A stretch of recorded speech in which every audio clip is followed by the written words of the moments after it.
André T. Bourque est né le 27 juillet 1854 à Beaumont. Il est le fils de Thaddée Bourque à Mélème et Françoise Viennot et d'Anne Bourque à Raphaël et Rosalie Leblanc, dont la famille comptera 9 enfants: Marguerite, Odile, Angèle, Ferdinand, Antoine, Jean, Marceline, André et Thomas. Après avoir fréquenté la petite école de son village, André s'inscrit au collège Saint-Joseph à Memramcook en 1865, deuxième année d'existence de ce nouvel établissement d'enseignement en Acadie. Il y fait des études classiques. Le goût de la musique s'est développé naturellement chez lui. En effet, il apprend par oreille à jouer de l'accordéon et de la mandoline dès son jeune âge.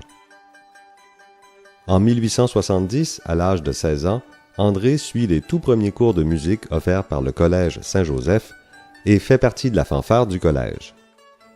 Il obtient son diplôme en 1873. L'année suivante, il suit les cours de médecine offerts par le collège et part ensuite pour la Nouvelle-Écosse, où il est à la fois enseignant et directeur d'une école à la Baie-Sainte-Marie. Sa réputation de musicien l'ayant précédé, il est nommé tout de suite organiste et directeur du chœur de chant à l'église Sainte-Marie de Pointe-de-l'Église. Il y crée une fanfare, à l'instar de celle qu'il avait connue au collège à Memramcook.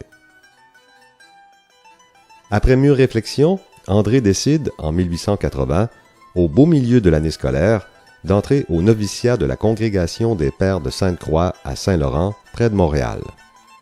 Après avoir prononcé ses vœux, il revient à Memramcook en 1881 pour y terminer ses études théologiques. Il est ordonné prêtre le 3 juin 1884.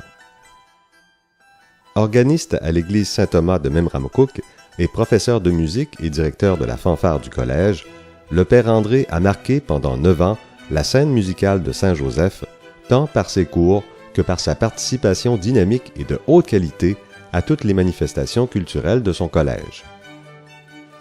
En 1889, le père André est nommé professeur de musique au collège Saint-Laurent à Montréal.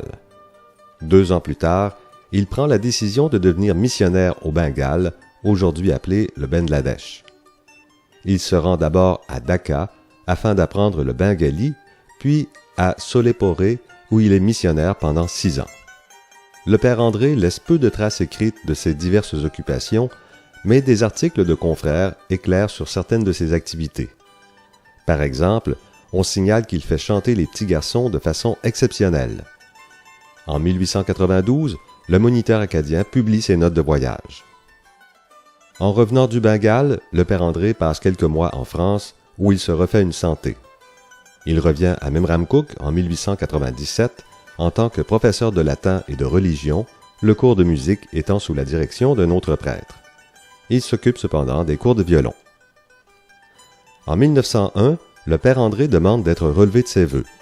En tant que prêtre séculier, il entame une nouvelle facette de sa vie en allant travailler aux États-Unis. Il y demeure jusqu'en 1909. Le père André revient au pays et accepte un poste de vicaire à Campbellton.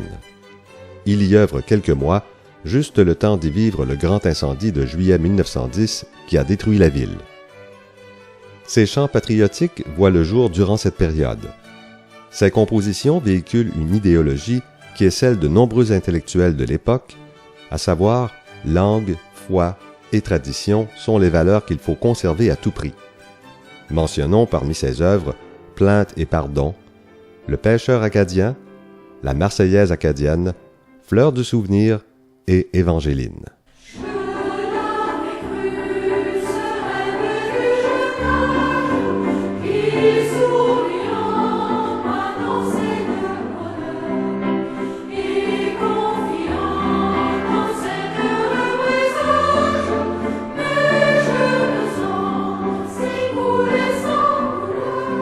En août 1910, on le retrouve à Newcastle en tant que vicaire. C'est là qu'il demande sa réadmission dans la congrégation des Pères de Sainte-Croix. Réadmis en 1911 et installé à Saint-Joseph, il reprend son travail de professeur de musique et de directeur de la fanfare. À l'automne, il compose un autre chant, le Gondolier, qui n'a toutefois rien du caractère patriotique des œuvres précédentes. La même année, le père André publie un livre sur le folklore acadien chez les Anciens Acadiens, Causeries du grand-père Antoine. L'auteur désire faire en sorte que les générations futures ne soient pas coupées de leurs racines en leur transmettant quelques connaissances de la vie d'autrefois. Avant la fin de l'année scolaire 1913-1914, le père André est admis à l'hôpital. Quelques semaines plus tard, il est transféré au collège Saint-Joseph où il voulait finir ses jours.